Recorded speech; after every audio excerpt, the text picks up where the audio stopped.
Legacy of Wisdom is a nonprofit project building a vision for best practices for living and fulfilling life's potential. While focusing on the last half of life, it remains applicable to all generations.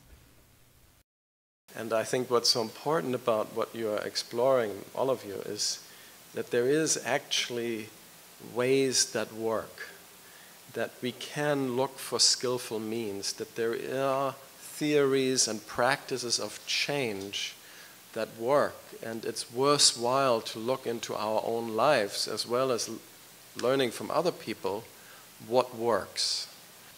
So the question really is, what does work, and what does very personally work for us at every stage of our life?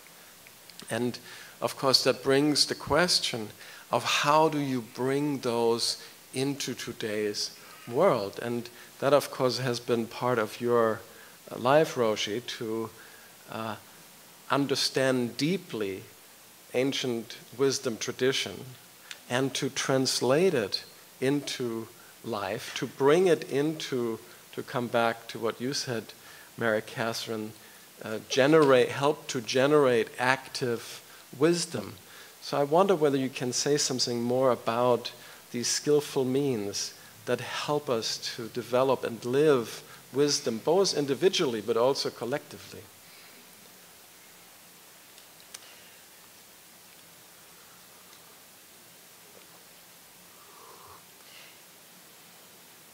In Buddhism, there's a kind of pairing that we're encouraged to awaken. And that pairing is the relationship between wisdom and compassion.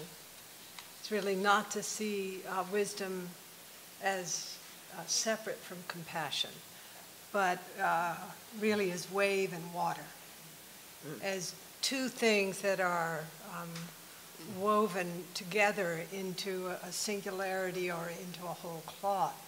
So from the point of view of Buddhism, the things that Jane and Mary Catherine were talking about in terms of the narrative self, that might not appear to be so important. And that's interesting to me, because the narrative self, the actual surfacing of the story of one's life and the insights about one's life, that is something that is very valued in Western culture. And interestingly enough, I think the first biography in the world, in all of history, but I might be wrong, but is the story of the life of the Buddha. So it's kind of ironical that we have this biography, we have a narrative, and in fact a kind of legendary dimension and a historical dimension reflected in the Pali Canon, but not much of a value placed on narrative per se. But really the practices are sort of telling us to point past the narrative. Don't get involved with the narrative. Well, then Buddhism comes to the West. Buddhism encounters Freud, Jung, Adler, feminism, social engagement. But I don't want to say it didn't just, encounter social engagement. Buddha was a socially engaged and very actively wise person. So we'll put a little paren around that. But Buddhism encountered Western psychology. And I think there are two valences here that are really important for us to look at. One is, thank goodness Buddhism encountered Western psychology. It's really the power that we can actualize through the medium of insight into the sense of meaning in our lives. Why we're here. What is important? How do we use, as Mary Oliver said, this one wise and precious life? how do the narratives we have with regards to, or the views and values that we associate with our experiences? Mary Catherine and I and Jane have talked about our experiences of suffering. Do we become attached to those narratives and it becomes our raison d'etre? Are those stories associated with shame? Do we feel humiliation and disempowerment through the fact that we have suffered? Humiliation is a really important feature, by the way, in the psyche of the Middle East. I mean, it was one of the, experiences that, one of the rhizomes that gave rise to what is going on in the Middle Eastern situation we're seeing today. And I think that Buddhism's encounter with narrative, personal narrative, and with Western psychology it's an unfolding process, but it has been revolutionary. It has been essential. And, I can say this as a person who went through psychoanalysis. I laughed when I was 21. Started when I was 21. I hardly had a life to analyze. Oy.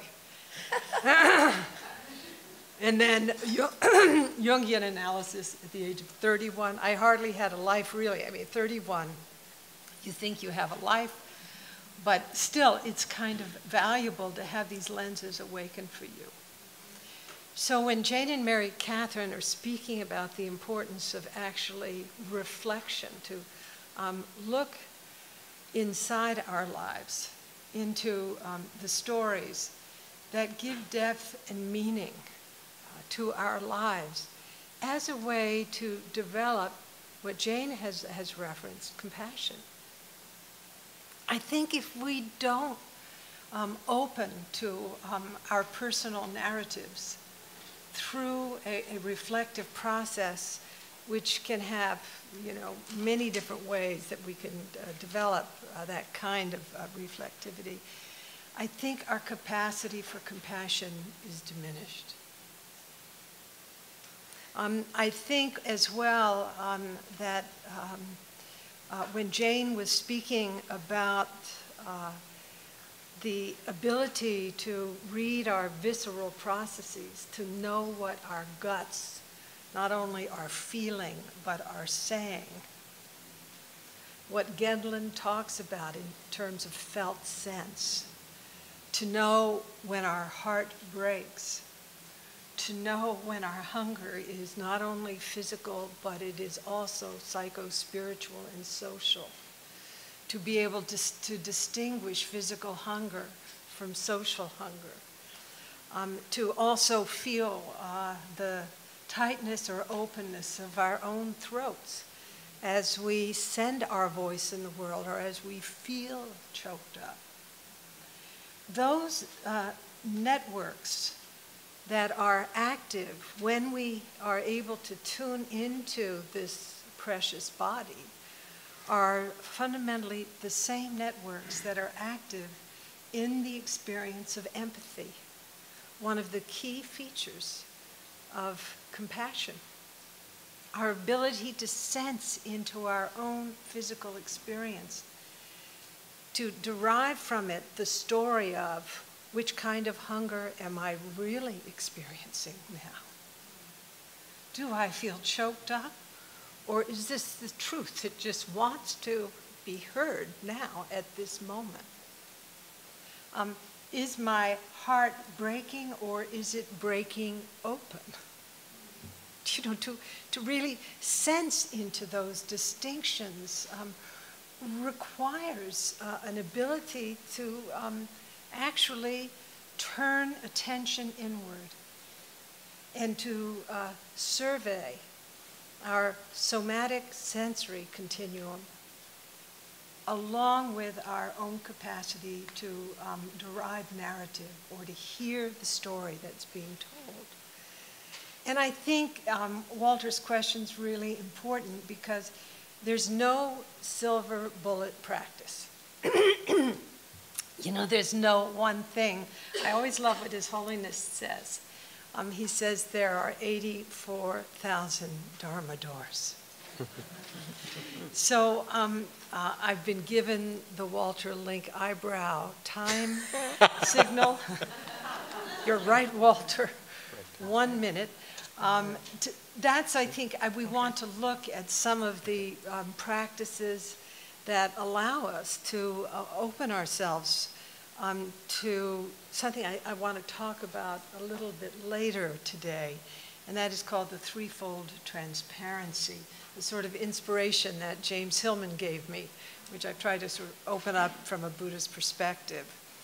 So there are many practices. Yeah.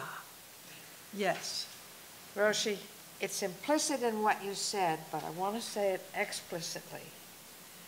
I want to apply the word compassion to the way you look at yourself. Yes. Right? It's really critical. We're talking about reflection and looking at our lives. We're talking about compassion. Put them together. Be kind To yourself. Not indulgent, but kind.